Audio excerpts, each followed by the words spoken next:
people have invested in you. And let me tell you, the world needs your talents. Man, does it ever. The world needs a lot, and we need it from you. We really do. We need it from you young people. I mean, I'm not speaking for the rest of us up here, but I know I'm getting a little grayer. We need it from you, the young people, because remember this. So you got to get out there.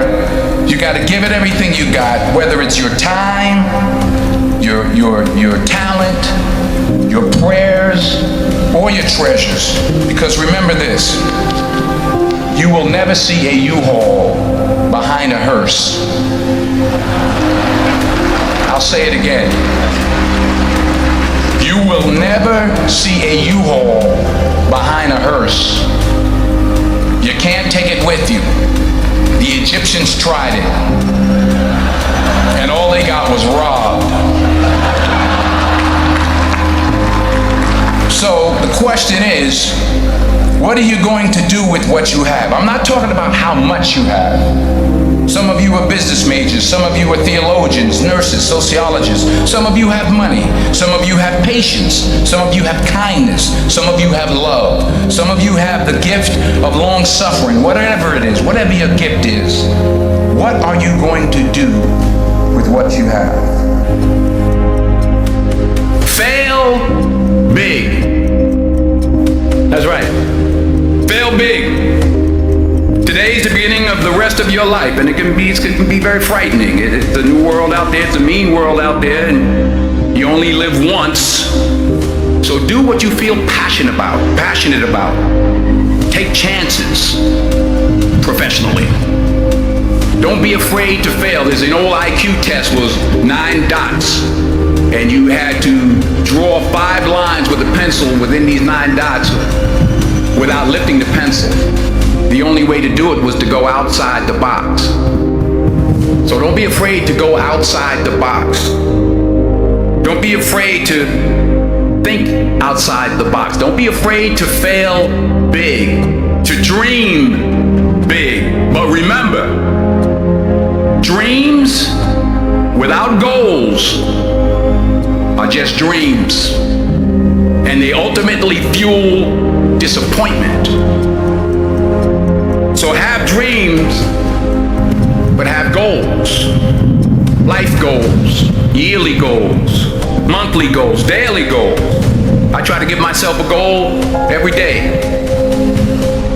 Sometimes it's just to not curse somebody out. Simple goals, but have goals. And understand that to achieve these goals, you must apply discipline and consistency. In order to achieve your goals, you must apply discipline, which you have already done, and consistency every day, not just on Tuesday and miss a few days. You have to work at it every day. You have to plan every day. You've heard the saying, we don't plan to fail, we fail to plan. Hard work works. Working really hard is what successful people do. And in this text, tweet, twerk world that you've grown up in, remember, just because you're doing a lot more doesn't mean you're getting a lot more done. Remember that. Just because you're doing a lot more doesn't mean you're getting a lot more done. Don't confuse movement with progress. My mother told me, she said, yeah, because you've been running plays all the time and never get anywhere. So continue to strive, continue to have goals, continue to progress. I found that nothing in life is worthwhile unless you take risks. Nothing. Nelson Mandela said, there is no passion to be found playing small and settling for a life that's less than the one you're capable of living.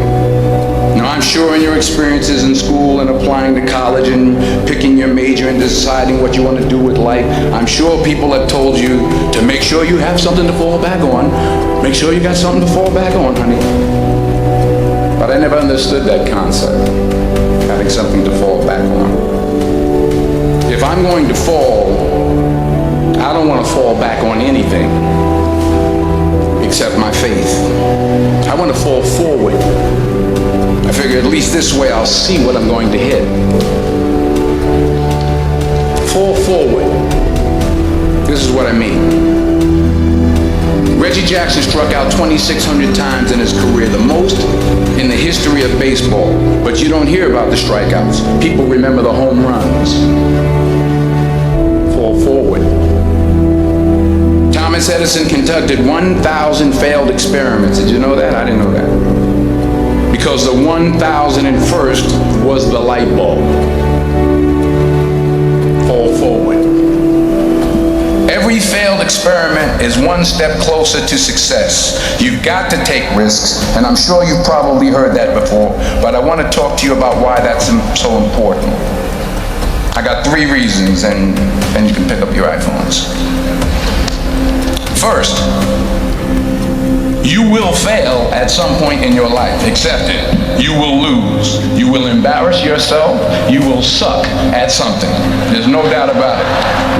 And I know that's probably not a traditional message for a graduation ceremony, but hey, I'm telling you, embrace it, because it's inevitable. And I should know. In the acting business, you fail all the time. Early on in my career, I auditioned for a part in a Broadway musical. Perfect role for me, I thought, except for the fact that I can't sing. I didn't get the job. But here's the thing. I didn't quit. I didn't fall back. I walked out of there to prepare for the next audition, and the next audition, and the next audition. I prayed. I prayed. And I prayed. But I continued to fail, and fail. But it didn't matter, because you know what? There's an old saying, you hang around the barbershop long enough, sooner or later you're going to get a haircut. So you will catch a break, and I did catch a break. Last year, I did a play called Fences on Broadway. Someone talked about it. Won the Tony Award. And I didn't have to sing, by the way. But here's the kicker. It was at the Court Theater. It was at the same theater that I failed that first audition 30 years prior. The point is, and I'll pick up the pace, the point is, every graduate here today has the training and the talent to succeed. But do you have the guts to fail? Here's my second point about failure. If you don't fail, you're not even trying. I'll say it again. If you don't fail, you're not even trying. My wife told me this great expression. To get something you never had, you have to do something you never did. Les Brown's a motivational speaker. He made an analogy about this. He says, imagine you're on your deathbed, and standing around your deathbed are the ghosts representing your unfulfilled potential. The ghost of the ideas you never acted on. The ghost of the talents you didn't use. And they're standing around your bed, angry, disappointed, and upset. They say, we came to you because you could have brought us to life, they say. And now we have to go to the grave together. So I ask you today, how many ghosts are going to be around your bed when your time comes? Not only take risks, but to be open to life, to accept new views, and to be open to new opinions, to be willing to speak at a commencement at one of the best universities in the country, even though you're scared stiff. While it may be frightening, it will also be rewarding. Because the chances you take, the people you meet, the people you love, the faith that you have, that's what's going to define you. Never be discouraged. Never hold back. Give everything you got. And when you fall throughout life, and remember this, fall forward. Say thank you for grace Thank you for mercy. Thank you for understanding. Thank you for wisdom. Thank you for parents. Thank you for love. Thank you for kindness. Thank you for humility. Thank you for peace. Thank you for prosperity. Say thank you in advance for what's already yours. That's how I live my life. That's why I am. One of the reasons why I am today. Say thank you in advance for what is already yours. True desire in the heart for anything good is God's proof to you sent beforehand to indicate that it's yours already. I'll say it again. True desire in the heart, that itch that you have, whatever it is you want to do, that thing that you want to do to help others and to grow and to make money, that desire, that itch, that's God's proof to you, sent beforehand already to indicate that it's yours. And anything you want good, you can have. So claim it. Work hard to get it. When you get it, reach back. Pull someone else up. Each one, teach one. Don't just aspire to make a living. Aspire to make a difference.